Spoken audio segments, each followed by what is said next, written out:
Hello, I'm Ed and this is What I Wish I Knew, a new Radley video series where we talk to members of the Radley community and ask them about their time at school, their career and the lessons they've learned along the way.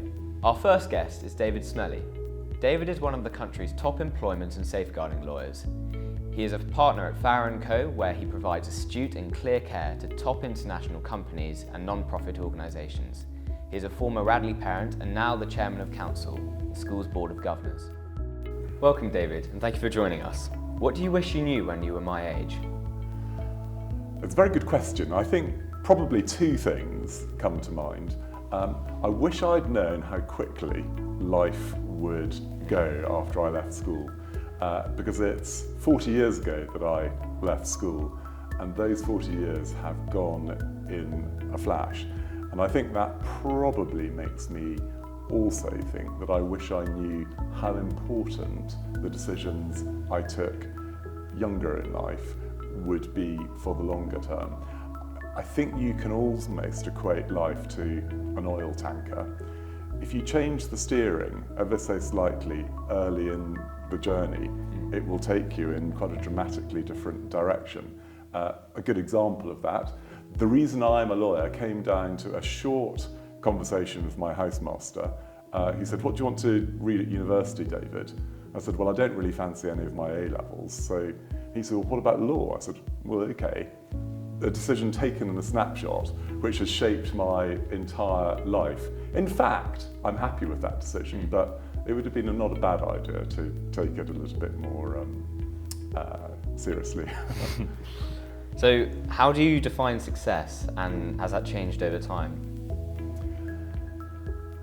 When thinking about that question, I'm also tempted to think about happiness.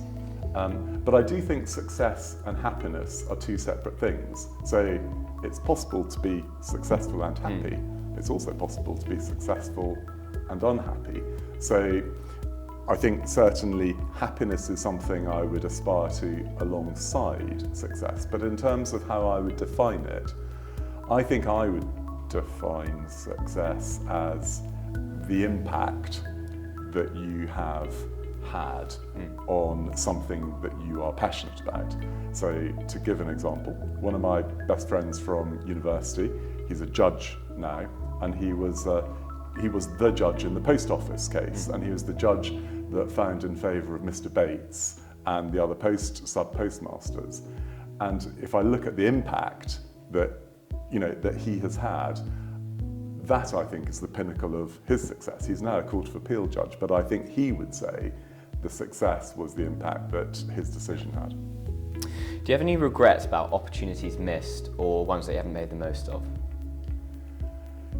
Yes, I sometimes criticise myself about maybe having been too safe in my career choices. I perhaps regret not taking more risk at times with my career. Again, if I think of my friends or contemporaries, one of my best friends from law school, he gave up a career as a lawyer in an American law firm, very well paid, to take on a role in a US football organisation. And that was a risk, but he subsequently became chief executive of Arsenal and chief executive of AC Milan. And he resigned voluntarily from Arsenal to take on the AC Milan role. That was a risk, but that really paid off. So I would say one thing is think about risk and try and take risk when it comes to your career. So, as you know, Radley is a school of ambitious boys, some of whom aspire to be in careers such as your own. Yeah. Do you have any advice for them? I would give two bits of advice, because today, academic success and top university degrees is not necessarily the ticket to a successful career that it might have been in my generation. Particularly, when you're coming from an independent school like Radley. So tip number one would be think about giving something back in terms of partnership work or anything like that. Think about giving something back and think about how you're going to evidence that you're giving something back, you know, in your charity work or whatever. The second tip I would give is when it comes to the line of work that you want to do, think outside of the box about how you're going to demonstrate to a future employer your enthusiasm for that particular area. So, you know, by way of example, actually a good example, which I've just seen, there's a 6'2" boy in CCF, and he's teaching shell boys, I think they were shell boys, they might have been removes, about first aid. Now that 6'2" boy wants to be a medic. So it's a good way of thinking outside of the box, because that's the type of activity he'll be able to talk about in a university interview or such like. So think outside of the box.